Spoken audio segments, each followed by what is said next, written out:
नमस्कार मित्रांनो, welcome to कवी कल्पी वाइब्स. आणि आज आम्ही आलो आहोत CSMT स्टेशनच्या समोर आराम वडापाव येथे, मुंबईचं मोस्ट फेमस आणि आयकॉनिक उजी वडापाव सेंटर. आणि आज मस्तपैकी संध्याकाळी आम्ही इथे फिरायला आलो होतो. येस, आणि म्हटलं चला बघूयात. भरपूर गर्दी आहे आणि भरपूर आवाज आहे, त्याच्यामुळे आजचा व्हिडिओ आम्ही व्हॉइस ओव्हर मध्ये टाकतो आहे. म्हणजे आम्ही ऑर्डर दिली आहे, त्याच्यामुळे आम्ही सांगितलंय एक नॉर्मल वडापाव, त्याच्यानंतर एक ग्रिल चीज वडापाव आणि एक थालीपीठ.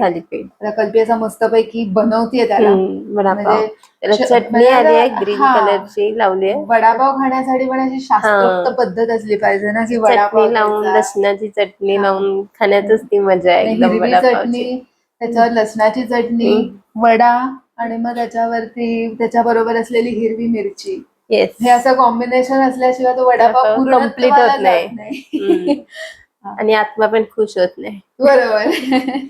आणि येस, आत्मा खुश झालेला आहे गलतीचा. सो आता आम्ही भाजणीचं थालीपीठ मागवलंय आणि ते सुद्धा हिरवी चटणी आणि लसणाच्या चटणी बरोबर आलंय. मस्त गरम गरम थालीपीठ आहे. आणि येस, हा आहे आमचा ग्रिल चीज वडापाव. तुम्ही बघू शकता की कसं सारण्यामध्ये अशी चीजची स्लॅब बाहेर आलेली आहे. म्हणजे बटाट्याची भाजी, वडा म्हणजे प्रॉपर स्मॅश. आणि येस, चीज स्लाइस त्याला ग्रिल केलंय.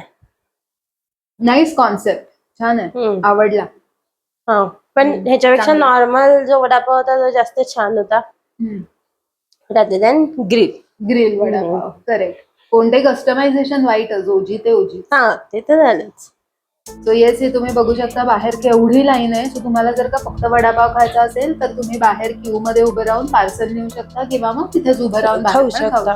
पण बाकीचे पदार्थ ट्राय करायचे असेल तर आतमध्ये त्यांचं जे रेस्टॉरंट आहे तिथे तुम्ही बसून खाऊ शकता. सो येस, सो आमचा हा असा छोटासा व्हिडिओ होता जो आम्ही कव्हर केला आराम वडापाव येथे. आणि खूप खूप छान एक्सपिरियन्स होता, मस्त होता. जर का तुम्ही मुंबईत असाल, मुंबईत फिरायला आलेला असाल किंवा मुंबईत राहत असाल तर प्लीज इथे जाऊन विजिट करा आणि वडापाव खा.